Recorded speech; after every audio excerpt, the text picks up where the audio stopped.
Alors, bonjour à vous et bienvenue à Remue Ménage. Alors, cette semaine, notre invité est Exaucé Luyengui. Yes, tu l'as bien dit, c'est bien. Ouais, je l'ai bien dit. Ouais, hein? ouais, c'est bon, c'est bon. Excellent. Une chance qu'on s'est préparé avant. Ça, faut pas dire ça, là, ce genre de choses-là. Oh, c'est les petits secrets de l'industrie. Oui, les gens savent. Ça va bien, Exaucé? Ça va très bien toi-même. Ben oui, merci. Écoute, je suis très content que tu sois à l'émission. Yes, content d'être là, vraiment. Oui, puis écoute, je vais commencer l'entrevue. Tu sais, je vais te demander, toi, tu viens d'où exactement? Je viens d'où? De Montréal. De Montréal. À Anjou. Parfait. Tu veux dire mon origine, j'imagine? Non. D'où tu es au Québec? Au Québec, Montréal. Parfait. Montréal, là où tout se passe.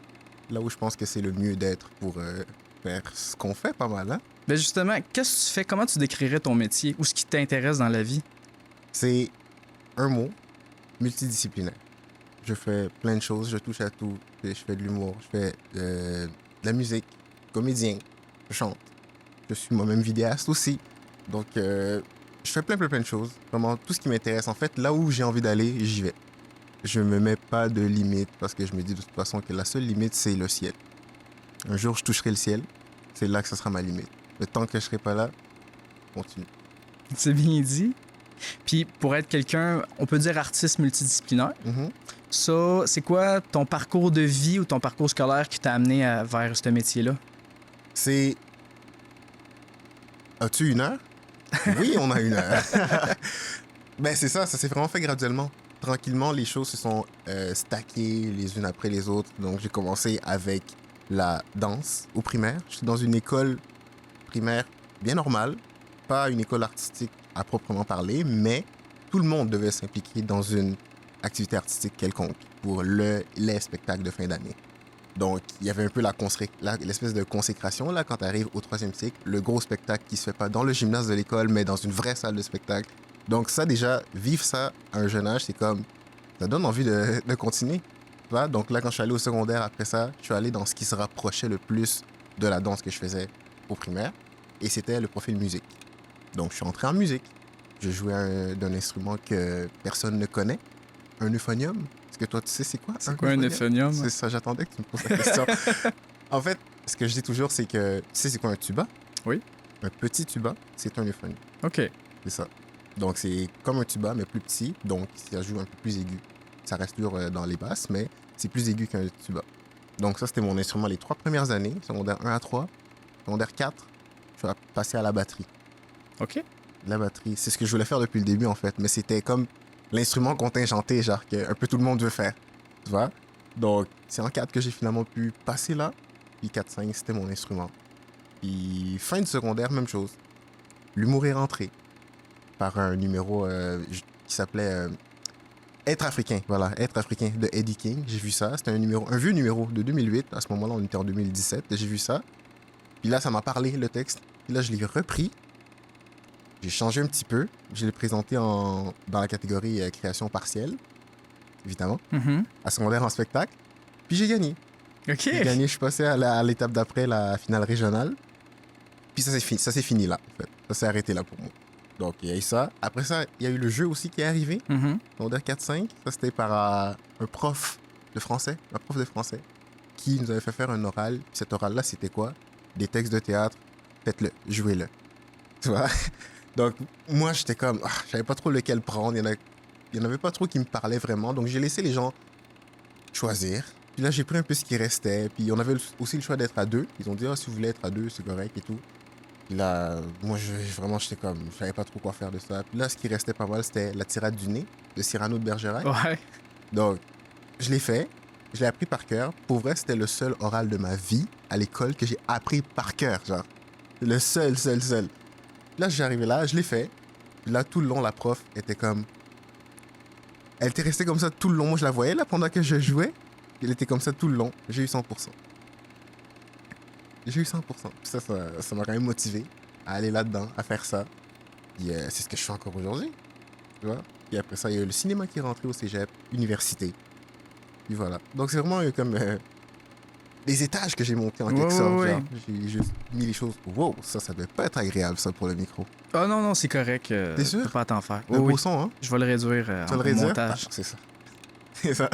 Donc, ouais, vraiment, ça s'est graduellement ajouté les uns après les autres. Jusqu'aujourd'hui, ben, ça fait ce que je suis, artiste multidisciplinaire. Fait que c'est dès le secondaire, justement, de faire la tirade du nez. Ça t'a permis de découvrir un talent d'interprétation, Ouais, puis une passion aussi. exact. Ouais, ouais. Il y en avait eu un petit peu quand même. Tu sais, il y avait au primaire, les spectacles dont je parlais. Il y avait quand même dans les présentations, des fois, c'était nous-mêmes qui les faisions, les présentations, dans notre bloc de notre groupe là, de danse, de danse, qui s'appelait Karumba. C'était le nom à l'époque. Aujourd'hui, ça a changé de nom. Euh, donc, il y avait comme une partie de jeu avec ça aussi, mais tu sais, c'était très minime. C'était vraiment juste comme pour présenter le numéro d'après. C'est tout. Puis, on n'en faisait pas beaucoup. On en faisait souvent un, parce qu'il y avait d'autres qui faisaient les autres. Donc, j'ai touché un peu, puis après ça, c'est fini. C'est vraiment en secondaire 4 que là, vraiment, c'est parti. Avec un gros texte connu, là, qui est la tirade du nez. Est-ce un roc? Est-ce un pic? Mais non, c'est une péninsule. Tu t'en souviens ça encore bien? Non, c'est ça l'affaire, non. Aujourd'hui, je vois ça, puis je pense à ça, puis je trouve ça fascinant, genre que je connaissais ce texte. C'est tellement des mots bizarres et tout, c'est tellement des tournures de phrases particulières, c'est vraiment complètement un peu déjanté, genre, le texte de la manière que c'est écrit, genre. Je le connaissais avant, je suis comme, hey, wow, quand même, hein. Puis je sais aussi, ben, tu sais, vu qu'on se connaît déjà un peu, on a étudié ensemble à l'université. Ah ouais?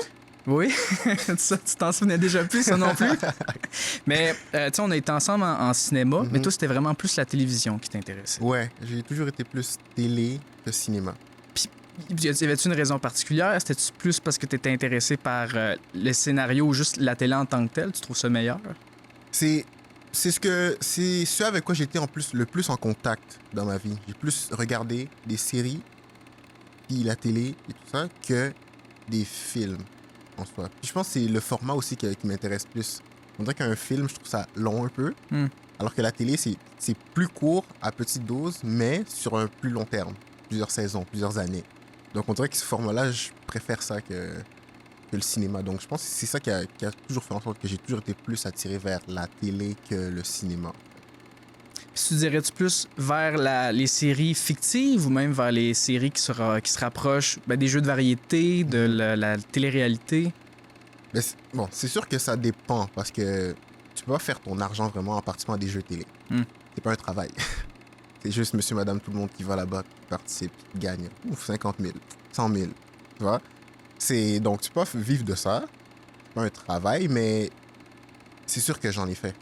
Ben oui. J'en ai fait plusieurs. Parce que télé, moi, dès que j'ai eu 18 ans, je me suis inscrit à Silence on joue, j'ai été pris. Je me suis inscrit à 11 suivant, j'ai été pris. Parce que je regardais ça déjà quand j'étais mineur. Je me disais, un jour, ça va être moi. Un jour, je vais être là-bas. Puis c'est arrivé. Tu vois? Donc, j'ai toujours eu cette attirance-là pour ça.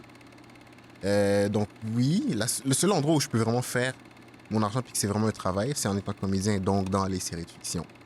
Donc, je regarde vraiment toutes sortes d'émissions. Même, t'as pas dit ça, mais les émissions d'entrevue aussi. C'est ça qui me manquait. Ça aussi, tu vois. Donc, je regarde vraiment toutes sortes d'émissions à la télé. Donc, tout ça m'intéresse. Mais à différents degrés, puis qu'est-ce que je peux faire avec ça. Voilà. Puis je te demande ça, pour quelqu'un qui veut devenir comédien, puis que c'est plus la télévision qui l'attire, pourquoi étudier en cinéma? C'est drôle, c'est vrai, hein? Quand on y pense, c'est quand même drôle. Parce que, regarde, l'Université de Montréal, je sais pas si c'est un hot take si je dis ça, là, mais moi, j'appelle ça la poubelle. Bon. J'aime comment tu vas utiliser cet extrait-là pour la promo, je suis pas mal sûr. C'est une drôle de phrase, mais je l'assume pleinement parce que je l'explique de toute façon. Ah, absolument. Non, ce que je veux dire par là, c'est que le programme de cinéma à l'université, je l'appelle la poubelle parce que les personnes qui n'ont pas été prises à l'UQAM et qui n'ont pas été prises à Concordia, ben c'est là qu'ils vont. Parce que c'est pas contingenté, contrairement aux deux autres. C'est pour ça que je l'appelle un peu la poubelle dans ce sens-là. Donc, je suis moi-même là-dedans. Donc, vous comprenez que j'ai été refusé en télé. Voilà. À l'UQAM, 2 fois. hein? À l'UQAM, ouais. C'est ça. 2 fois en plus, plutôt qu'une. Mais eux autres, c'était contingenté. Qu'est-ce que tu devais faire, mettons, pour rentrer dans le programme? Ils demandent d'envoyer... En fait, c'est... Souvent, on dit un portfolio, mais c'est pas un portfolio ce qu'eux, ils demandent. Ils demandent ce qu'ils appellent une production médiatique. Quand même plus fancy, tu vois. Ils demandent quelque chose que tu fais spécifiquement pour la demande. Tu as 3 choix. Soit une vidéo de 3 minutes, soit 10 photos qui ont un lien entre elles, puis il faut que tu l'expliques dans le texte aussi, parce qu'il y a un texte qui vient avec ça. Il faut que tu expliques c'est quoi le lien avec les photos, qu'est-ce que ça représente et tout ça. Ou bien un enregistrement audio. Donc, souvent, ça va être une entrevue, un truc un peu type balado, un podcast comme ça. Donc, c'est les 3 choix que tu as. La majorité des gens vont aller vers quoi, tu penses, entre les 3? La vidéo. La vidéo. Ben oui. C'est ça. Donc, ce qui fait en sorte que tu te démarques pas en faisant ça. Ouais. Évidemment, c'est ce que j'ai fait aussi. Tu vois, mais c'est après que je l'ai compris. Genre, c'est comme, ben oui, c'est tellement clair, genre, qu'il fallait faire autre chose. Donc, si tu fais photo ou même audio, tu te démarques plus déjà, tu as plus de chances de passer au moins à l'étape d'après qui est l'entrevue. Ils prennent 60 personnes parmi les demandes. Qui sont comme, en télé, c'est 300 environ. OK. Et en cinéma, 500. De ce nombre-là, ils prennent 60 à passer en entrevue. Puis ils prennent une cohorte pour faire. Puis ils prennent 30 à 33 pour former la cohorte. Donc, c'est quand même un gros entonnoir quand même. Hein. Ouais. C'est... Mais je sais que le bac à l'UQAM, tu mettons, en cinéma, c'est plus, ils vont te mouler pour devenir réalisateur. C'est-tu le même principe quand si tu fais si t'avais fait le bac à l'UQAM, en télévision, ça t'aurait moulé à soit devenir comédien ou à plus connaître le milieu télévisuel? Comédien, probablement pas. Parce que ça, c'est théâtre. Le conservatoire? Ça serait... Ben, il y a aussi un programme de théâtre à l'UQAM. OK.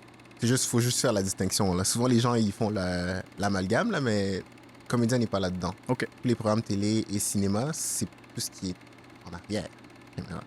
Donc, répondre à la question, je pense pas, parce qu'on touche à tout. Tu sais, on l'a vu en cinéma, on n'était pas directement réalisateur. On touchait vraiment à tout, on avait chacun nos rôles et tout. Donc, ça te forme pas à être réalisateur forcément, mais ça te fait toucher à tout. Pour après ça approfondir plus tard, parce qu'on n'approfondit pas dans le programme, c'est plutôt à l'extérieur du programme que tu peux approfondir. Ça te permet de voir au moins qu'est-ce qui t'intéresse plus en touchant à tout. Parce qu'il y a des gens peut-être que tenir une perche pendant quelques minutes, donc c'est là que tu apprends que ouais, non, ça j'aime pas ça. Tu vois, tu sais que la caméra ça m'intéresse plus, la direction photo ça m'intéresse plus. Je vais aller plus là-dedans, je vais pousser plus là-dedans. Donc c'est plus de la découverte en fait, je pense, je dirais, dans ces programmes-là. Des découvertes, ouais. Ben, là, c'est sûr, avec les années que tu as passées à l'université, tu vas avoir des connaissances théoriques. Mais là, tu disais, comment tu fais, mettons, pour aller chercher plus tes connaissances et tes pratiques de comédien, parce que tu n'as pas étudié là-dedans nécessairement? Non, aucunement. À part quelques petites formations, des ateliers comme ça, mais vraiment des études comme 3 ans au conservatoire, comme tu as dit, non, j'ai pas fait ça. Non. Donc, comment je touche à ça? C'est en faisant. C'est ça qui est drôle, c'est un métier comme ça, hein. Tu apprends en le faisant. C'est un métier où, pour travailler, il faut avoir travaillé. C'est un peu un cercle vicieux comme ça. C'est pas évident, faut trouver la brèche pour un jour mettre le pied là-dedans, puis une fois que t'as mis le pied là-dedans, ben, t'as mis le pied dans le tordeur. Sauf que c'est un tordeur positif. C'est un tordeur dans lequel tu veux passer. Donc c'est vraiment en faisant, en fait. Ouais. Puis qu'est-ce qui me permet d'en faire? Ben, c'est différentes recherches. C'est sûr qu'il y a mon agente qui me permet aussi de trouver tout ça, d'avoir des contrats à faire. Donc, je vais les shout-out parce que j'aime bien les shout-out, moi. Je suis un Congolais quand même. En Congolais, on aime bien ce qu'on appelle les banga, mabanga, tu vois. Littéralement, ça veut dire roche. OK. Mais en soi, ce que ça veut dire, c'est un shout-out. OK. Donc, un gros libanga à Icon Talent. Est-ce que tu dis ça partout? Des shout-outs comme ça? Oui. Si je peux faire des shout-outs, je fais des shout-outs. Ah, ben tant mieux. Écoute, ben non, sont bienvenus à tes shout-outs. Ouais, moi, ma philosophie là-dedans, c'est vraiment un milieu où il faut s'entraider, tu vois? Ouais. Donc, moi, ma philosophie, c'est je fais monter les gens. Moi, je monte, je fais monter les gens avec qui je suis. Je fais monter mes gens avec moi. Tu vois? Comme il y a notamment mon photographe. Je veux lui lancer un libanga aussi. Lucas Rogel. C'est lui qui me peinture pas mal toutes mes photos. En majorité, pas toutes, mais en majorité. Donc, c'est un ami à moi. Donc, tu vois, ça te permet aussi de se faire connaître davantage dans ce milieu-là. Le fait que j'utilise ses photos avec ses crédits, son nom. Donc, ouais, moi, je fais monter mes gens comme ça. Puis là, ça fait combien d'années tu dirais que tu es artiste multidisciplinaire? C'est beaucoup d'années, ça. C'est ça que j'ai toujours trouvé ça drôle, moi, parce que, tu vois, dans les entrevues, souvent, ils disent ça, là, tel acteur a 30 ans de carrière et tout. Puis je suis comme, mais tu calcules ça comment? Parce qu'on a commencé à le connaître à partir d'un moment, mais il n'a pas commencé là, il a commencé avant. Ouais. Donc, techniquement, c'est peut-être pas vraiment 30, peut-être c'est 37. On sait pas. Peut-être le 30 ans, c'est quand ça inclut la popularité, là, tu sais, que sûrement, sa flèche est partie. Ouais, mais en soi, est-ce que ça veut dire que pour autant, avant, tu l'étais pas? Pas forcément. Bonne question. C'est une grosse question quand même, c'est ça. Tu sais, moi, je dis, si tu as eu l'intérêt dès que tu as eu l'âge légal, 18 ans, je te dirais peut-être ça fait... T'es rendu à quelle heure? Mais j'en faisais avant. Enfin, c'est vrai que t'en faisais avant. Non, OK. Puis le reste, c'est ça, c'est des expériences. C'est pas... Même si c'était soit par bénévolat ou t'étais pas Oui, c'est nécessairement ça. engagé, c'était Oui, de exact, l'expérience mais ça reste que innovatrice. Donc, ça reste que tu pratiquais ton art. Donc, pourquoi ça compterait pas? Ouais. OK, bon, on va dire, ça Tu fait vois? une dizaine d'années un petit peu que t'es plongé là-dedans? Admettons, si on va vraiment au premier, Oui. c'est la danse au primaire. J'avais 11 ans. OK. Ah ben, Onze. t'inquiète, je vais dire, pour ta Onze. carrière professionnelle, ça fait combien d'années? Ah, c'est déjà mieux ça. Ah, voilà. Hein? Ah, quand même. Professionnel, donc que j'ai commencé à faire de l'argent, c'est 2000. À partir de 18 ans. 18 ans, avec C'est la ça. figuration. OK. Ouais, avec la figuration. OK. Fait que la figuration. Je sais Ouais. aussi, tu faisais un petit peu de. Ben, t'aidais dans des promotions vidéo. C'est Bongo. C'était pas ça, Bongo Musique? Bongo musique. J'ai pas Bongo le bon nom. man. Comment? Bongo man. Bongo Man. Oui, c'est ça. Bongo man. Mais lui, c'est ça. Au début aussi, t'étais-tu, mettons, un technicien ou même un pigiste qui engageait sur le côté? Pour faire ces vidéos. Ouais, exact. Ouais, j'ai fait quelques vidéos. D'ailleurs, on en a fait une autre là récemment, OK. en 2025. En fait, on l'a tourné en 2024, mais c'est sorti début de cette année. Donc, c'est un cover qu'ils ont fait avec Jasmine, une de ses protégées de son agence. Donc, Bongo Man et Jasmine, Feel Good de Charlotte Cardin. J'ai réalisé le clip, monté. Quand même, très beau clip. Je suis quand même fier de ce que ça a donné. C'est vraiment beau. Donc, allez voir ça. Hein, shout out. Je sais pas si tu mets les liens partout, quelque part. J'aimais pas. Mais Tu mets pas les je liens? peux les mettre sur YouTube après ça. Ouais? là. Oui, oui. Parfait. Tu mets OK. ça. Fait que tu m'expliquais figuration. Mhm. Après ça, bon, effectivement, tu sais, pigiste, tu t'explores un petit peu tous les rôles qui existent justement derrière la caméra. Ouais. Puis justement, moi je suis curieux, figuration, tu sais, comment tu commences à être figurant? Figurant. C'est pas si compliqué que ça, en fait. OK, ça a l'air compliqué. Ouais. Il y a des agences de figuration ici. Il y en a 3 principales. Évidemment, je vais les nommer. T'as-tu été, je veux dire, engagé par les 3 ou t'as-tu déjà été nommé C'est par pas une les question d'être engagé. C'est des banques de talents. 3? OK. Et c'est donc tu t'inscris. Puis tu rentres dans la banque. Puis à partir de là, ils te proposent des trucs en fonction de ton profil. Voilà. Donc on a Julie Breton, l'agence Julie Breton. On a Carole Dion, ce qui est en fait l'ancien nom. Ça a changé de nom récemment. MFK Casting maintenant que ça s'appelle. Parce que Carole Dion est partie en retraite. Ah, Donc, OK. là, il y a les 2 nouvelles filles qui l'ont prise. Ils ont donné leur nom maintenant à l'agence. Donc voilà, MFK Casting. Et l'autre, c'est quoi? Casting Quarters. OK. Donc, c'est les 3 principales qui sont ici et qui font vraiment, qui donnent la figuration, qui distribuent la figuration. Donc, les gens sont dans la banque. Puis, comme j'ai dit, ils se font proposer des trucs. Donc, c'est comme ça qu'on commence à figurer. Après C'est quand même simple, relativement. Ouais, mais quand même. Ben oui, mais c'est pas tout le monde qui connaît ça, là, Mhm, ces ben, 3 faut le banques savoir. de figuration-là. Ouais. Puis après ça, quand tu fais de la figuration, est-ce que tu es porté, quand tu commences à accepter... Attends, est-ce que la demande est suffisante au début? Est-ce que tu as beaucoup de demandes de figuration? Suffisante. Il n'y en a pas énormément. C'est sûr qu'il y a une période forte, l'été. OK. À partir de comme avril-mai, jusqu'à comme septembre à peu près. Un peu la période forte, parce que c'est là que tout le monde tourne. Oui, oui. Tout le monde tourne là. Au Québec, c'est ça. C'est comme tu Mhm. dis, le printemps, l'été un petit peu en automne, puis l'hiver, c'est la saison C'est un morte. peu morte. Exactement. Donc, il n'y en a pas énormément, non. Il faut que ça te corresponde, c'est sûr. En fait, c'est du casting. C'est vraiment du casting comme un comédien, mais pour la figuration. C'est un peu pas le même principe, mais Mhm. ça reste que c'est pas n'importe qui peut aller dans n'importe quel rôle. Tu vois? Donc, s'ils recherchent, si par exemple ils sont dans une prison pour femmes, ben, tous les hommes directement sont exclus. Hmm, Tu vois? Effectivement. Donc, ça dépend toujours du contexte, de la scène, qu'est-ce qu'ils vont faire. Donc, est-ce que la demande, elle est forte? Pas énormément. Comme Julie Breton, c'est beaucoup du anglophone qui est fait. Donc, les Américains, quand ils viennent ici, c'est Julie Breton qui va s'occuper du casting, de la figuration. OK. Donc, là, il y en a moins. Puis, tout ce qui est UDA aussi. UDA, donc, les productions québécoises, francophones. Ça va être plus compliqué si t'es pas UDA. Parce que comme c'est plus petit, c'est un marché plus petit, donc c'est plus protégé. Donc, on s'assure plus que les personnes qui travaillent en priorité soient des personnes UDA. OK. Donc, c'est sûr que ça exclut rapidement les non-unions, toutes les personnes qui sont pas unions. Mais je saurais pas répondre franchement à cette question-là. Clairement à cette question-là, oui ou non. Mais en tout cas, une chose est sûre, tu peux pas vivre de ça nécessairement. Ça, OK. c'est sûr. Et c'est assez difficile. Ça remplit des journées, là, faire de la figuration. Ouais, exactement. Puis, ben, t'en as un point intéressant, puis je sais pas si ma question va faire du sens, mais tu sais, t'expliquais, mettons, l'UDA, tu sais, c'est le syndicat, c'est l'Union des artistes. Exact, ouais. Puis ça englobe autant les premiers rôles, les seconds rôles, troisième rôle, puis la figuration. C'est tous les comédiens. Tous les comédiens, OK. Ouais. Puis après ça, admettons, tu te fais engager ou ton nom est dans une banque de figuration. Est-ce que eux autres ont des gens de l'UDA ou c'est des compagnies privées, les trois que tu m'as nommés tantôt? Il y a des gens de l'UDA. OK. Ouais. OK. Parce que comme je t'ai dit, pour accéder aux productions UDA, c'est sûr que c'est plus facile si t'es UDA. OK. Puis Ben, comment... En fait, tu vas être priorisé, en fait, même.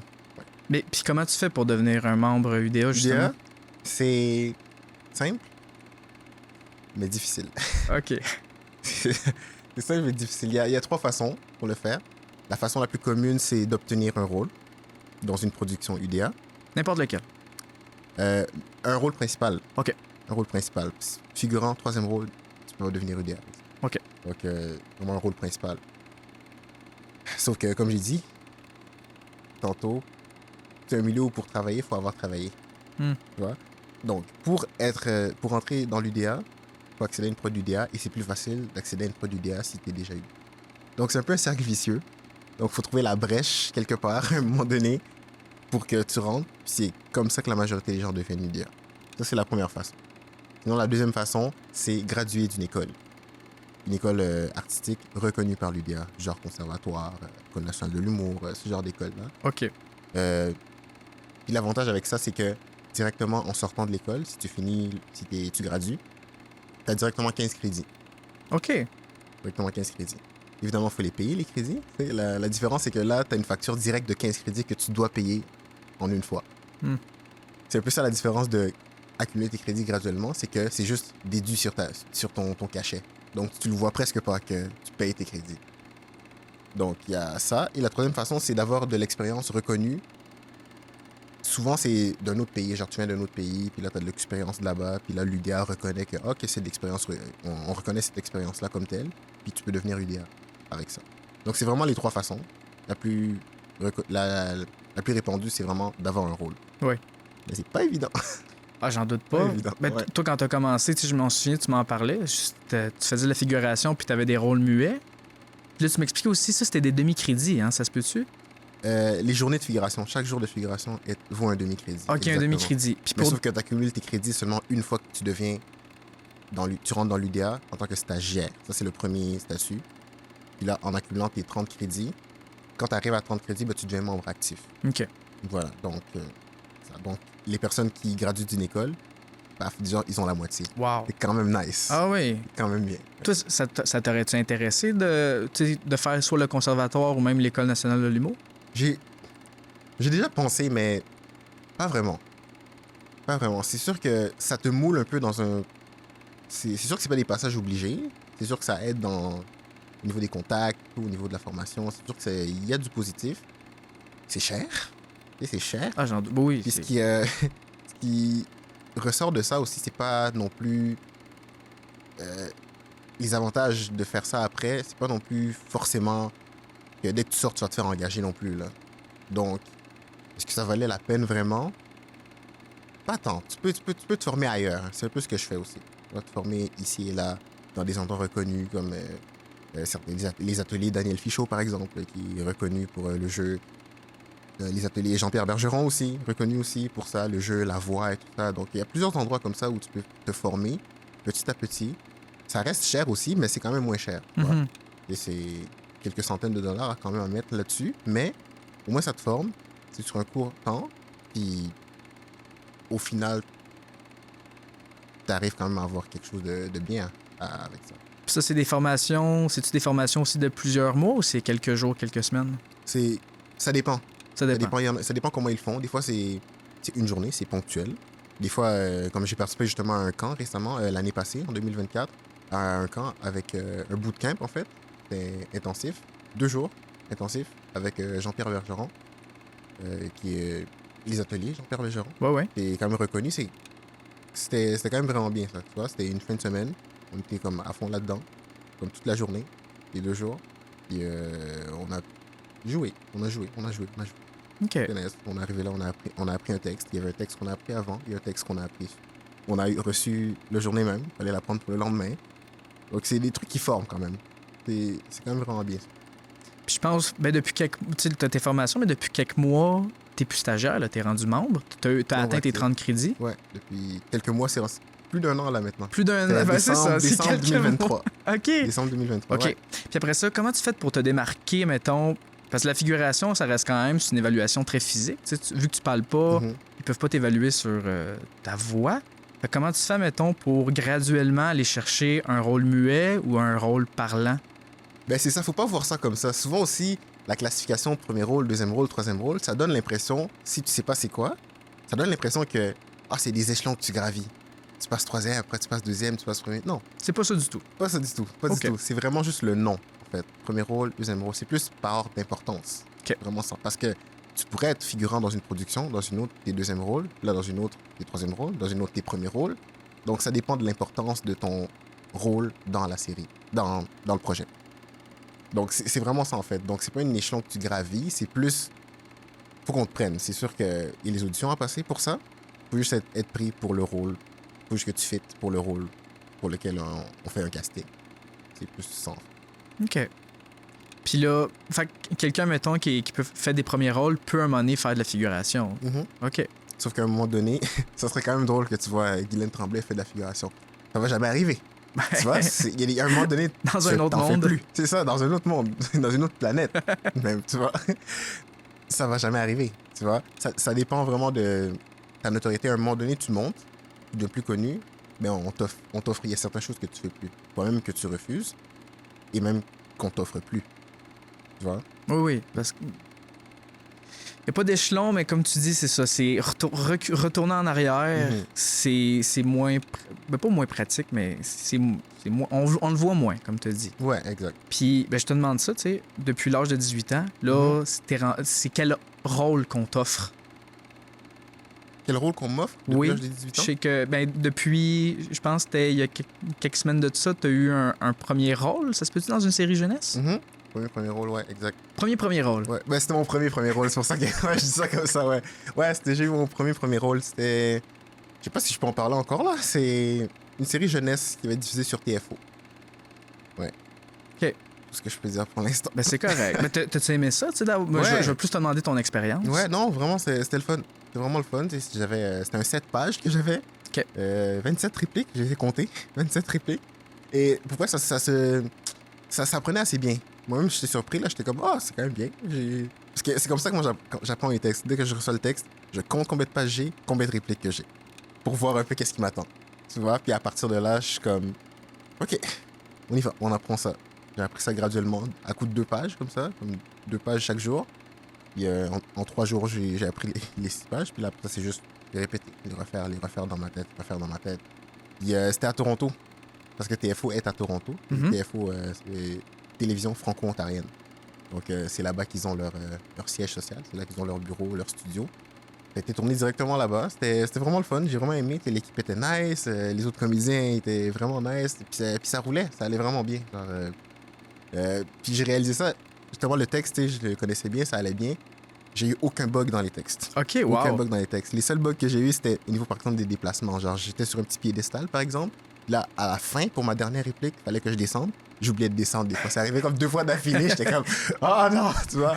Mais dans le texte, vraiment, ça allait bien. Ça allait vraiment bien. Puis non, j'étais content.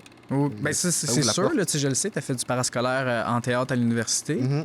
Fait que, puis tu avais déjà l'habitude, admettons, d'interagir avec d'autres comédiens. Ouais. Mais là, c'est ça, tu trouves-tu, mettons, entre le théâtre, autant le théâtre parascolaire ou même quand tu faisais des pièces de théâtre, là. T'as-tu déjà fait des pièces de théâtre professionnelles? Non, professionnel, non. OK. Bon, ben, avec les expériences d'abord que tu as au théâtre, tu trouves-tu qu'il y a quand même une bonne différence entre, comment dire, interpréter sur un plateau de tournage puis interpréter sur une scène? Sur scène? Oui, forcément. C'est sûr que le rapport est pas le même. Parce que sur scène, souvent, c'est plus gros. On te voit réellement. Sur scène, souvent, ce qu'on dit, c'est jouer pour la personne qui... Jouer et parler, même. Donc, pour la personne qui est au fond de la salle. OK. Vous toujours visez la personne qui est au fond de la salle. Ça me fait penser récemment. Je suis allé voir... c'était avec l'école, en fait. J'ai un cours d'histoire du théâtre. Récemment, on est allé voir la pièce classique. Il y a l'actrice Kathleen Fortin Sérieux, nous, on était au balcon. Mon Ok. Dieu. Elle parlait fort. C'est même pas qu'elle criait vraiment, là. Elle parlait fort. On était au balcon, on l'entendait. J'avais l'impression qu'elle était à côté de moi. Je trouvais ça incroyable. J'étais comme, wow, ça, c'est de la projection, ça. C'est de la méchante projection. Donc, tu vois, elle a compris l'affaire. Elle a compris. Elle a compris. Elle a suivi le même cours. Oui, je pense que oui, c'est ça. Jean-Pierre Bergeron, c'est ça? Sûrement, Sûrement. ouais. Clin d'œil, clin d'œil. Mais sûrement, ben, C'est ça. j'imagine aussi, tu sais, les pièces, les salles, les L'acoustique. amphithéâtres, c'est ça, l'acoustique doit être pensée aussi. Là. Exactement, ouais, c'est fait pour ça. C'est vraiment fait pour que le son vraiment aille vers le fond aussi. Mais ça reste qu'il ne faut pas se fier 100% à ça, là. Faut quand même projeter. Hmm. Quand même projeter. Alors qu'à l'inverse, à la caméra, Oui. t'es plus petit parce que la caméra grossit. Donc, si tu joues gros, ben, t'as vraiment juste l'air ridicule à la caméra parce que ça te fait tout grossir encore plus. Donc, faut jouer plus minimaliste, le jeu est un peu plus subtil. Et même dans la façon de parler, il faut parler plus comme dans le quotidien. Faut pas projeter. Parce que sinon, c'est très bizarre. Ça. Des fois, tu peux voir la différence. Là. Des fois, il y a certains qui ont une formation plus théâtre. Puis tu vois quelqu'un qui a une formation plus jeu caméra. Mhm. Tu les vois à côté. Tu les vois, ils jouent ensemble. Tu vois le clash. Tu vois le clash, tu vois que c'est bizarre. Genre, ça jure. Tu sens qu'il y a quelque chose de off. C'est comme, pourquoi t'es over the top comme ça? Genre, ça fait bizarre à voir à la caméra. Donc, c'est ça, en fait, le principal. C'est vraiment au niveau du jeu. Plus gros au théâtre et plus subtil la caméra. Je te demande ça. Quand tu reçois des rôles, justement, trouves-tu que les personnages qu'on t'offre te ressemblent avec ta vraie personnalité? Le fun pour un acteur, c'est justement d'aller très, très loin de ce que toi tu es. OK. En même temps, le premier rôle, le rôle que j'ai eu là, pour TFO, c'était assez simple. Le gars, c'était un peu un niaiseux, tu vois, c'était un peu un fou. Ben, quand je dis niaiseux, pas niaiseux, mais je veux dire que un peu un taquin, parce qu'il joue un peu un tour à l'autre. À la à l'autre Harlequin, comédien. un peu? Ah, j'ai pas la ref. Tu sais, dans la Commedia dell'arte, ben, comme tu dis, là, un oui. fou, là, Ouais. un farceur, Mhm. c'est plus ça. Ouais, exactement. Aujourd'hui, on dirait un prankster, tu vois. Ouais. un gars de prank. Que... Donc, c'était un peu niaiseux, puis il est un peu dans le... Vraiment, il joue un tour. Donc, ça, c'était pas très, très loin de moi. C'était pas difficile à aller chercher, tu vois. Donc, c'était très près de moi. Donc, c'était assez facile. Juste toujours souriant, en fait. Il y avait pas de grande nuance dans ce jeu-là. Vraiment, c'était toujours un gros sourire. Donc, je te niaise, tu vois. Moi, je suis un peu fort dans ce que je fais, là. Parce que je vais pas expliquer plus qu'est-ce qu'on fait, là. Mais moi, je suis un peu fort. Puis là, moi, j'étais un peu mis on the spot, là. J'ai un peu pris ton plateau. En Ok. gros, c'est ça. Genre, j'ai pris... Parce qu'elle a comme son plateau. Là, moi, j'ai un peu pris le plateau, tu vois. Là, je suis comme... Voilà, le plateau est à moi maintenant. Tu vois, c'est un peu dans cette dynamique-là, cette scène-là que j'ai joué. Donc ça me ressemblait quand même un peu. Dans le sens où j'avais pas besoin d'aller chercher très loin, juste me mettre un sourire dans la face. Puis la niaiser un peu, là. ça c'est un peu très moi, là, d'être un peu comme ça. Sinon, les autres, c'est pas mal en audition. Parce que, bon, t'as compris que je les ai pas eus. Mhm. Si c'était mon premier rôle en audition. C'est assez varié. Pourquoi c'est assez varié? Il y a une fois, justement, dans tu me disais, les ateliers que je prenais à l'université, il y avait une scène que j'avais qui était un peu vraiment au contraire de moi. Le gars qui devait vraiment pas sourire, genre. Il devait Ok. pas sourire, il est un peu froid. Un peu dur, un peu plus froid. Puis la prof, elle arrêtait pas de me dire... Elle voyait que des fois, j'avais toujours le petit sourire qui veut revenir. Elle était comme, non, souris pas. Souris pas. Non, elle me faisait toujours de me redescendre le sourire à chaque fois. Donc là, c'était vraiment ce qu'on appelle un anti-casting, justement. Donc, je devais vraiment plus travailler pour moins être en moi, puis plus aller vers ce personnage-là. Plus froid, plus dur, plus sec. Donc, c'est assez varié, je dirais. Et puis, souvent, ce que j'ai eu, c'est des pubs, en fait, aussi. Donc, souvent, dans les pubs, il n'y a pas grand-chose, il n'y a pas un jeu très intense, là, souvent dans les pubs. Puis souvent, dans les pubs, c'est dans la joie. Ça reste ce qu'on veut vendre. Oui, Donc, tout le monde c'est l'humeur dans le tapis, là, tout le monde est Ouais. heureux. Exact, c'est ça. Donc, je dirais que oui, ça m'a toujours ressemblé à la majorité. Parce que, justement, c'était toujours plus dans la joie, dans le bubbly, dans le... On s'amuse. Puis là, avec ben, le bagage que tu accumules, tu préfères-tu les plateaux autant de séries, films ou même la publicité? Tu sais, je sais que t'en fais quand même beaucoup aussi. Ouais. Et c'est ce que j'ai plus fait, là. Puis c'est plus rapide. Tu peux, Les ouais. pubs, c'est plus rapide. Ça se tourne plus rapidement. Bon, ça dépend, là. C'est sûr que ça peut des fois être long, là. J'ai entendu que les pubs de voiture, des fois, peut durer une semaine. OK. Parce qu'ils doivent faire tous les plans, la voiture. Ouais, circuler, tout ça. au là. fin fond de la montagne. Hein. Pas forcément. Pas fucké. Pas forcément. Ça dépend quelle voiture. Ouais. Ça, c'est ça. Je pense au gros bolide électrique. Exactement. c'est Le ça. monsieur travaille sur son ordinateur Mhm. en pleine campagne. Oui, c'est ça. Mais des fois, c'est juste dans la rue aussi. Ils doivent filmer ça. Fait que Ah la voiture oui. circule partout dans la rue et tout ça. Donc, ça peut durer très longtemps. Mais, qu'est-ce que je peux faire? Honnêtement, j'ai pas de préférence en soi, là. Pas de préférence. Mais peut-être je dirais la pub parce que c'est rapide. Aussi simple que ça. Ah C'est oui, ça. ben. Mais sinon, les séries, c'est bien aussi. Mais effectivement, tu sais, de temps en temps, avoir un contrat de publicité, ça fait changement, ça fait, ça fait du bien là, d'avoir Mais une dans journée mon cas, ça fait rapide. changement. C'est l'inverse. Moi, je fais plus de pub qu'autre chose. C'est l'inverse, C'est effectivement. l'inverse, ouais. Puis, ben, tes aspirations, tu sais, toi, plus tard, c'est quoi ton ambition? Là? Tu sais, mais si on pouvait t'offrir soit un rôle ou même où est-ce que tu aimerais te rendre, puis te dire, j'ai vraiment réussi ma carrière. Un rôle spécifique, j'ai pas de rôle spécifique. Moi, je suis ouvert à pas mal tout. Ok. Mais au moins avoir un lead dans une série. Ou même un film. Ok. Ou même un film. Alors, avoir un lead, genre la tête d'affiche d'une série. Ça, ce serait vraiment... Puis je te demande ça, une série, 20 minutes, 45 minutes? Y a-t-il une grosse différence? Ah, au niveau du format, la durée? Bon, pas vraiment. Là, une série, ça reste une série. OK. Ça reste une série, puis même si tu dis... c'est, bon, les 30 minutes, 1 heure, là. C'est plutôt ça. Ça dépend du rythme. En même temps, si c'est 30 minutes, une quotidienne, 120 jours de tournage, et un lead, on a 110 sur les 120. Tu vois? Donc, ça dépend. Ça dépend vraiment de la charge. Par exemple, le Stat, là, le Stat indéfendable, les grosses quotidiennes en ce moment, là, ils tournent. Sébastien Delorme et Suzanne Clément, et les leads dans les deux, là, indéfendable et Stat, ils tournent. Ils tournent. C'est incroyable. C'est un rythme quand même, faut être là. Faut être vraiment à jour. Faut être actif. Faut vraiment être... ça accroche, comme on dit. Puis ça, c'est-tu quelque chose qui t'intéresserait? C'est sûr que aussi? oui. Ah oui? C'est sûr que j'aimerais Un beau vivre défi. ça. Un beau Vivre ça, défi. ouais, vivre une quotidienne comme ça, là, un rythme effréné de quotidienne. À 4 jours semaine. Un tournage 4 jours semaine, 5 jours, peut-être même des fois. J'aimerais ça vivre ça, ouais. Des Ouais. choses à vivre quand même. Puis, ben, tu sais, tant qu'à faire, je te demande ça. T'aimes beaucoup te retrouver devant la caméra. Mhm. Derrière la caméra, t'as-tu un intérêt ou vraiment c'était pour avoir des études là-dedans? Mais j'en fais aussi. Là, on a parlé de ce que je faisais avec Bongo Man. Oui, oui. Donc, oui, je fais de la réalisation, je fais de la caméra, montage, tout ça, je peux faire ça aussi. Ça fait partie des choses que je peux faire. Donc, si je donne un exemple, par exemple, on revient dans Stat, Lou Pascal Tremblay, tu sais, il joue dans Stat, c'est un comédien, c'est aussi un réalisateur. Il réalise aussi des choses, des pubs, des séries, des trucs comme ça. Donc, c'est une question de rester multidisciplinaire. Ouais. Et quant à moi, de toute façon, j'ai l'impression que c'est bien d'être multidisciplinaire. Ça te permet, ça ouvre les portes, ça t'ouvre des portes, ça te permet de faire des choses plus grandes. Bon, un endroit où être multidisciplinaire, c'est bien, mais admettons, comédie musicale. Ça, c'est quelque chose que j'aimerais vraiment faire. Ah oui? Parce que je fais de la musique, je peux danser et je joue. Ça, c'est un projet où ça met les trois ensemble.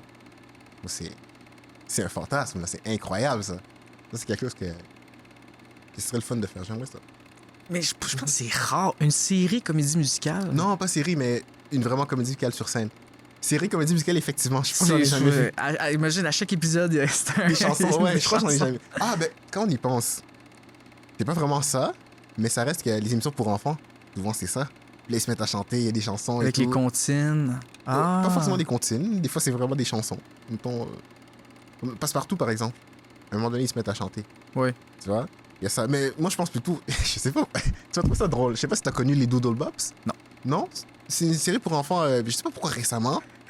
Je suis retombé là-dessus. Puis là, j'ai revu ça, je sais pas, j'ai comme regardé ça un petit peu, puis j'étais comme, oh mon dieu, ça fait longtemps ça.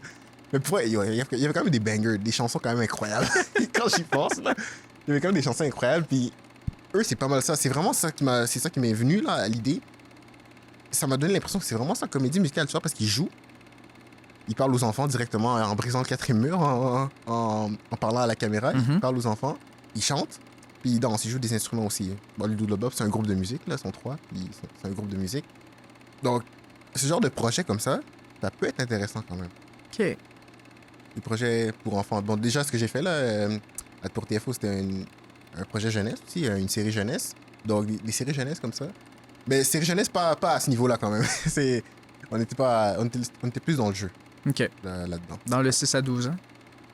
C'est vrai, je sais. Pourquoi je sais pas? Mais je pense que oui. 6 à 12 ans, ça a du sens. Dans le public cible, j'en ai aucune idée, mais je pense que c'est ça. OK. Ouais. Je te demande ça. Ben là, tu sais, c'est sûr, tu as une offre jeunesse. Tu trouves-tu ou peut-être est-ce que tu vas préférer plus faire du contenu jeunesse ou c'est vraiment plus un public adulte qui t'intéresse après ça? Oh, honnêtement, peu importe. Tu vas prendre ce qu'on t'offre? Ouais, exactement. Tant que c'est un projet intéressant, pour vrai, c'est pas tant en fonction de ça va vers qui ou quoi que ce soit. Non, non. Si ça m'intéresse, si j'ai envie de le faire, je vais aller. OK. Ouais. T'es-tu toujours en train d'en apprendre ou à un moment donné, parce qu'un artiste multidisciplinaire, j'imagine, t'es tout le temps en train d'apprendre des nouvelles affaires? Ouais. Tout le temps. Tout le temps, tout le temps. Et même si je faisais que du jeu, même là, je serais toujours en train d'apprendre. On n'est jamais arrivé, en fait. On n'est jamais arrivé. Ça me fait penser à mon artiste préféré, que Black. Oui. Que Black. Que tu me fais découvrir. Oui, c'est ça, que Black. Il y a dans son album qui a sorti dernièrement, son dernier album, Focus, la première chanson, ça commence direct avec, bon, pour la petite histoire, là, il était quand même au top. Il a baissé drastiquement. OK. Son troisième album a floppé. Puis là, il est remonté. Il a single diamant. Il a fait une remontada incroyable. Là, son dernier album vient d'être certifié platine, pas platine, pas encore platine, or, vient d'être certifié or. Donc, son premier et deuxième avait été certifié or, le troisième a floppé, le quatrième est redevenu or. Donc, vraiment dans sa remontada. Là. OK. Puis, il a fait des entrevues entre-temps et tout.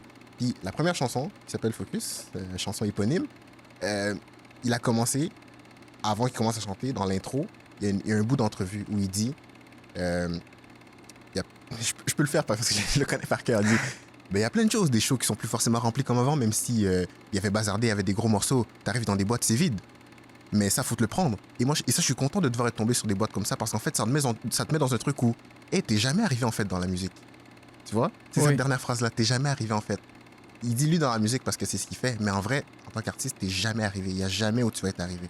Et c'est réel. Faut jamais penser que tu vas arriver un jour. Tu vas jamais arriver. Jamais quelqu'un va dire, ouais, je suis rendu au top, je suis rendu au sommet de mon art. Non, on peut toujours... Ce top-là que tu penses, tu peux toujours le défoncer. Tu peux toujours aller plus haut. Donc... Tu dis ça, puis ne pas s'asseoir sur ses lauriers. Exactement. Oui, ça résume bien. Exactement. Faut pas s'asseoir là-dessus. Tu as eu des succès énormes et tout ça. Donc, ça reste... Ça ramène aussi à l'humilité. Tu vois, oui, t'arrives, t'as fait des grandes choses et tout ça, mais tant que... Tu peux toujours redescendre aussi. Faut pas oublier ça. Tout ce qui monte redescend. Je sais pas c'est quelle loi, mais j'ai oublié, c'est une loi physique. C'est une loi physique, tout ce qui monte redescend. Puis là, les gens l'ont utilisé aussi dans d'autres contextes, comme là ici, tout ce qui monte redescend. Non, je m'en souviens plus non plus. Puis tu dirais, mettons, tu sais, pour une qualité que ça prend pour être artiste multidisciplinaire. Ah, l'organisation. L'organisation. L'organisation puis la flexibilité. T'as pas le choix, vraiment. Il faut être flexible parce que des fois, ça peut arriver aujourd'hui. Aujourd'hui, je suis là comme ça, je pourrais recevoir une demande live, puis me dire demain, t'es en audition. Moi, je n'avais pas prévu ça. Là, faut que je m'ajuste, faut que je m'adapte. Donc, ça me demande d'être organisé, avoir un agenda carré et tout, savoir ce que je fais, savoir ce que je peux déplacer, comment je le déplace. Si je dois déplacer quelque chose que j'avais prévu, il faut que je le replace à un autre moment et tout. Donc, c'est vraiment ça, être flexible, donc être ouvert et être organisé. Parce que sinon, ça va être très, très, très difficile. Entre les spectacles, entre les tournages, entre ceci, cela, les shoots et tout ça, tu peux facilement te perdre. Et c'est quand même bien aussi d'avoir, j'allais dire une équipe. Moi, j'ai pas d'équipe, j'ai juste un agent. OK. Mais avoir un agent qui peut s'occuper d'une partie des choses, ça aide. Puis ça permet aussi à toi, l'artiste, de te concentrer sur ton art, plus que sur négocier des choses, signer des papiers et tout ça. Bon, à un moment donné, c'est comme... Bon. Quand tu dis une équipe, c'est qui? Moi, je pensais que c'était juste un agent ou une agente qui faisait partie de l'équipe, mais c'est quels les autres rôles à remplir? C'est sûr que ça dépend. En tant que comédien, ça serait pas mal ça.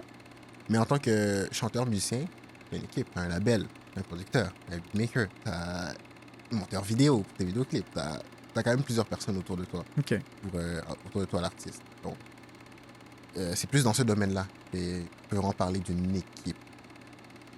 Donc voilà. Mais pour l'instant, de toute façon, toi, ben, je pense avoir une carrière musicale, c'est peut-être quelque chose. Ben, c'est pas dans tes intérêts.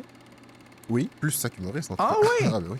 Puis, mais entre, admettons, avoir une carrière de musicien puis une carrière de comédien. Comédien est plus viable. Donc, OK. comédien. OK. Ouais, puis faire de la musique on the side. OK. Ouais. Tu vois, je savais pas ça. Moi, je pensais... Ben, je sais que l'animation t'intéresse beaucoup. Est-ce que, mettons, animer une émission, c'est toujours dans tes priorités? Oui, je rentre ça un peu dans comédien. C'est pas ensemble, mais c'est à côté. C'est OK. proche. Pas très proche. Donc oui, ça rentrait dans... C'est un peu le même circuit que comédien. Donc c'est mon agent de proposition, je cherche un animateur. D'ailleurs, l'affaire de TFO que j'ai fait, Mhm. on peut penser à ça. Il y avait une première version, en fait, comme un an avant, genre. Il y a une première version, puis j'ai dû me rendre à Ottawa pour aller faire l'audition. C'était pour animer l'émission. OK. C'est ça. Puis j'ai pas été prêt pour animer l'émission. Puis là, ils m'ont proposé pour avoir un rôle, un premier rôle dans la série, comme un an plus tard. Donc, tu vois, c'était le même circuit, c'était mon agent. C'est pas mon agent. Donc, c'est quand même proche, c'est pas, je vais dire complémentaire. C'est pas non plus complémentaire, parce que ça par rapport vraiment les deux, mais c'est très proche, très très proche. Un peu le même circuit. Puis, mettons, il faut trancher entre l'animation puis la Comédien? comédie. Comédien. Comédien? Ouais. Comme comédien, c'est au-dessus de... Ouais. Mais je sais que... Tu sais, il faisait ça des fois, là, des séances de films à l'école. Puis je me souviens, t'étais venu pour un film. On était ensemble, tu sais, c'était pour les Chambres Rouges. Oui, Oui.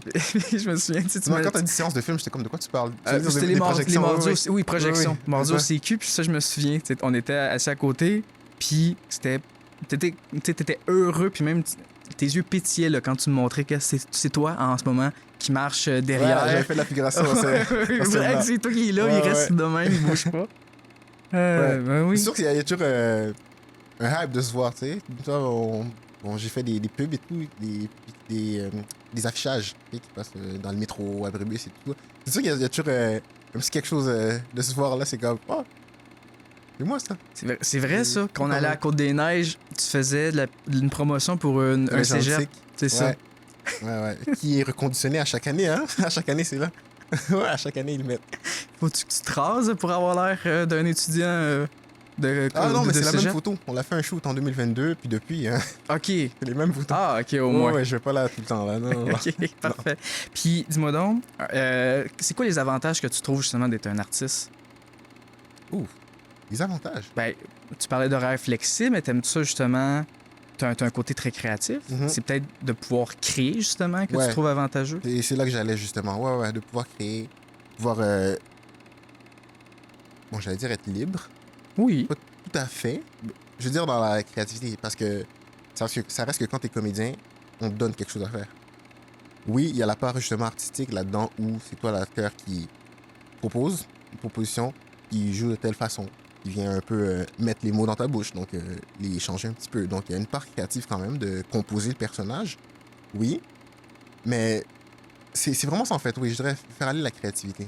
Vraiment, donc ça permet d'aller dans plein de sens différents. Puis aussi, comme je dirais même, avantage d'être artiste multidisciplinaire, c'est que tu peux aller dans différentes zones. Ça. Dans la musique, ce que je fais, c'est... en fait, souvent, le parallèle que je fais, c'est que, tu vois, le stand-up, c'est plus dans le gros bubbliness, la grosse énergie et tout ça, alors que dans la musique, c'est moins ça. Oui, il y a ça aussi, parce que mon style de prédilection, c'est l'afro. L'afro, ça bouge, ça bouge. Mais il y a aussi une part des chansons plus réflexives, plus touchantes, plus douces, plus tristes, vibe plus mélancolique des fois même et tout. Donc, ça me permet aussi d'avoir un peu cette balance-là, d'aller un peu dans toutes les zones émotionnelles. Donc, faire aller la créativité.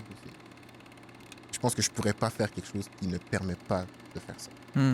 Ouais. Ça, d'avoir un emploi de bureau, là, de faire Ouais, non. du 8 à 9 à 5. 9 à 5, c'est ça. Ça dépend à quelle heure tu commences. Hein. Ça peut aussi être de 6 à 15. Parfait. Puis, je vais te poser la question inverse. Les désavantages. Les avantages, c'est sûr, c'est l'incertitude. Tu es toujours en train d'attendre quelque chose. Et tu passes des auditions, tu sais pas, bouf, t'es pas pris. Bon, là, faut que tu passes par-dessus.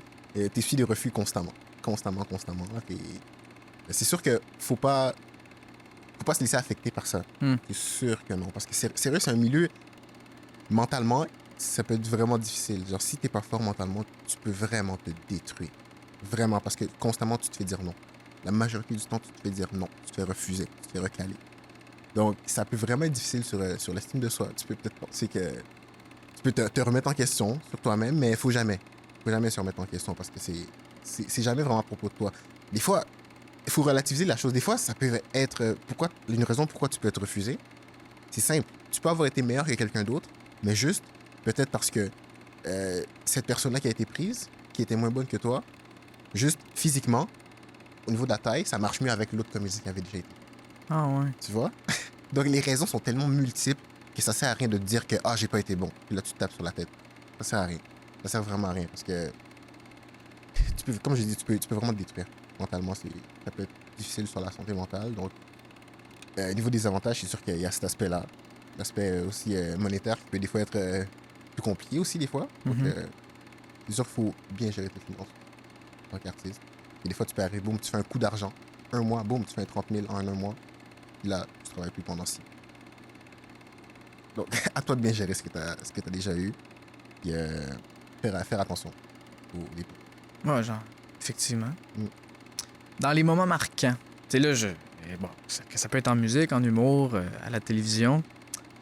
Y a-tu justement, des rôles que tu as eus ou des offres que tu vas te souvenir à tout jamais? C'est vraiment quelque chose qui t'a marqué. Les choses qui m'ont marqué. Bon, c'est sûr, le premier rôle. Tu t'en rappelles? C'est le premier. Oui, quand même. Mais en même temps, bon, je vais préciser, là, quand je dis premier rôle, j'en ai eu avant. C'est juste que quand je dis premier rôle, c'est que c'est vraiment un premier rôle dans une prod UDA, production professionnelle UDA. OK. Que j'ai eu avant, c'était soit des courts-métrages étudiants ou bien des productions indépendantes. Donc, c'est ça. C'est en fait la petite nuance que je voulais amener. C'était pas mon premier rôle en soi, c'est mon premier rôle UDA. Reconnu par le syndicat. Le vrai, là. Okay. Une vraie production. C'est sûr qu'il y a ça. Il y a aussi ma plus grosse pub à ce jour, Tim Hortons. J'ai fait aussi Benny et Court plus récemment. OK. Et ça, c'est ma première pub dans laquelle je parle. Ouais. Bon, ça, c'était pas une production UDA, mais une production non-union. Bon, Tim Hortons non plus d'ailleurs. C'était pas une production UDA. Ça arrive comme ça, des productions non-union. Ça arrive. Ça serait ça, Tim Hortons et tu disais Benny, là. Comment? La prod de TFO. OK. La série. Mais Tim Hortons, c'était la torsade? Ouais. Ça? Okay. Torsade. Puis je pense, je t'ai vu, la publicité du Benny, ça se peut-tu? C'était quand même pas pire, là, avec la mise au point, mais il y avait quelqu'un en avant, tout était en arrière, derrière le comptoir. C'était celle-là? Tu jouais un employé de Benny? Benny, ouais, exact. Puis je pense que c'était pour la promotion, je sais pas si c'était... $10, là, ouais. C'est ça, ouais. OK. Fait que ça, c'était un premier rôle parlant dans une publicité. Ouais, mais pas UDA. OK. Donc, y a-t-il une différence? Ben, oui, il y a une différence, c'est sûr, au niveau du cachet. Mais en même temps, des fois, ça arrive aussi qu'il y a des non-unions qui payent plus que le minimum UDA. OK. Donc, ça peut être avantageux dans ce sens-là aussi. Oui, il y a le cachet. C'est sûr que t'es pas ça reste que c'est un syndicat. Donc, t'as pas les protections minimales. Donc, si je peux résumer ça, c'est vraiment ça, en fait. La grosse différence, t'as pas les protections minimales. C'est ça, quand tu as ton versement, tout ce qui est, mettons, assurance emploi, assurance, les assurances, là, les REER, ça, c'est pas enlevé. C'est pas déduit. En fait, c'est jamais... Il n'y a rien qui est déduit, en fait, vraiment. Parce que c'est du travail autonome. OK. C'est du travail autonome. Donc, il n'y a pas... en fait, pas rien qui est déduit. Il y a des choses qui sont déduites. Mais tout ça, c'est un peu à toi de t'en occuper. REER et tout ça. Assurance. Il y a des déductions, oui. Notamment les trucs... caisse de sécurité des artistes. Comme ça, il y a de l'argent qui va là. Puis... exactement. Je sais plus exactement qu'est-ce que ça t'aide. Mais en tout cas, ça t'aide dans certaines circonstances plus difficiles, par exemple. Par exemple, à un moment où il y a un creux, tu peux aller chercher de l'argent là-bas. Donc, il y a la caisse qui aide à ça. Il y a d'autres déductions aussi, des trucs comme pour remettre au producteur, des trucs comme ça. Il y a plusieurs petites déductions, mais des déductions que les gens connaissent plus, là, il n'y a pas ça. Parce que c'est du travail autonome. C'est considéré comme du travail autonome. Donc, c'est sûr qu'à la fin de l'année, tu payes. Tu payes. Donc, quand je parlais de gérer les finances, c'est ça aussi. Savoir qu'à la fin de l'année, c'est sûr que tu vas payer. C'est sûr. Donc, tu n'auras pas de retour. Effectivement. Puis, mettons, quelqu'un du jour au lendemain veut faire comme toi, veut se lancer artiste multidisciplinaire. Quel conseil... Je lui dirais, commence par un. Comment? Je lui dirais, commence par un. OK. C'est sûr que là, tu vois ça, c'est comme, wow! C'est mieux de pas se dire, je vais me lancer artiste multidisciplinaire. Mais vas-y, pose ta question. C'est déjà un bon conseil, mais quel conseil tu leur donnerais, justement? Pour se lancer, ouais, c'est sûr, ne pas viser grand. Tout le monde dit le contraire. Faut viser grand. Oui, il faut viser grand, mais pas trop. Faut pas viser trop haut. Faut viser grand, mais pas trop haut. Parce que si tu te dis, je vais être artiste multidisciplinaire, si tu pars de zéro, ça va être très difficile. Très, très, très difficile. Tu vas voir que c'est très difficile. Puis c'est dans un milieu où on mange des claques, comme je te dis, les refus et tout ça. Ouais, ouais. Mais aussi, pas juste les claques, et aussi dans la manière où, dans la formation. Tu manges des claques dans la formation. Tu te fais dire que t'es pas bon. C'est tough quand même à entendre ça. Tu te manges des claques, ce genre de claques-là, des fois, on va te brusquer un peu plus. Tu sais, c'est un milieu où il faut que tu te fasses un peu briser. Souvent, dans le jeu, c'est ça qu'on dit. On te brise pour mieux te reconstruire. Donc, il y a beaucoup de gens qui pleurent dans ce genre de formation-là. OK. Qui sont plus fragiles émotionnellement. Donc, ça va être plus difficile pour eux. Donc, je dirais de faire ça par passion aussi. Ne pas faire ça pour l'argent. Parce que sérieux, si tu fais ça pour l'argent, tu vas être mal, mon chum. Hmm. Pas être bien. On va commencer par passion. L'argent va arriver après. L'argent, ça va arriver après. Et même si ça n'arrive pas, l'important, c'est de le faire par passion. Parce que de toute façon, être motivé par l'argent, c'est pas quelque chose qu'il faut nulle part, de toute façon. Là. Surtout pas devant un Kodak, là. Mhm. Même comme comédien, parce que c'est des longues journées. Puis comme tu dis, Ça aussi. s'il n'y a pas de passion, ça bon, va être voilà. long. Et ça aussi, c'est un bon critère. Tu parles des longues journées, là, surtout même en figuration, ça paraît encore plus long en figuration parce qu'on attend beaucoup et on fait pas grand-chose. Souvent, on attend avant de tourner, on attend. Des fois, même, on attend plus qu'on tourne. Il y a même des gens, moi, ça m'est jamais arrivé, qui sont arrivés en journée de figuration, sont arrivés là le matin, ils sont repartis très tard le soir et ils n'ont jamais tourné. Ils n'ont jamais été utilisés. Ah ouais? Ça arrive. Mais vous inquiétez pas, vous êtes quand même payés. OK. Vous inquiétez pas. Mais ils sont pas utilisés. OK. Ouais, ça arrive. Mais ça, tu t'amènes un livre. J'ai Ouais. vu quelques personnes avec des ordinateurs aussi. Exactement. Il y a des gens, évidemment, ils ont d'autres emplois à côté. Des fois, ils sortent leur ordi, travaillent, font leur truc. Les gens qui sont aux études, ils étudient, font leurs travaux. Il y en a qui amènent des jeux. Ça, c'est mon genre. Moi, j'amène des jeux. J'ai toujours des cartes. Toujours des cartes. Uno, on va jouer aux cartes. Toujours. Parce que c'est aussi l'endroit pour les connexions. Tu sais, connaître des gens, les contacts. C'est pour ça que je préfère nettement avoir des cartes. On joue avec des gens, on se parle. Je préfère ça que... Des fois, même, c'est arrivé. Je dois lire des trucs pour l'école. Je me dis, je vais le faire. Non, je le fais pas. Là, je joue à des jeux. Je joue à des jeux. Parce que c'est plus nice parler avec des gens que s'isoler et travailler. Là. C'est sûr que des fois, si t'es vraiment obligé, là, tu dois le faire. C'est genre un truc à rendre le jour même ou bien le lendemain, t'as pas d'autre moment pour le faire. Tu vas le faire, c'est sûr. Mais vraiment, moi, je préfère vraiment parler aux gens. Donc, le faire plus pour les rencontres et pour par passion. Sinon, Ben écoute, Exaucé, c'est déjà terminé. c'est déjà terminé? Oui. Ça fait 1 heure déjà? Ça fait 1 heure déjà. Wow, incroyable. Je te remercie beaucoup de ta présence. Bien, merci de l'invitation, vraiment, ça fait plaisir.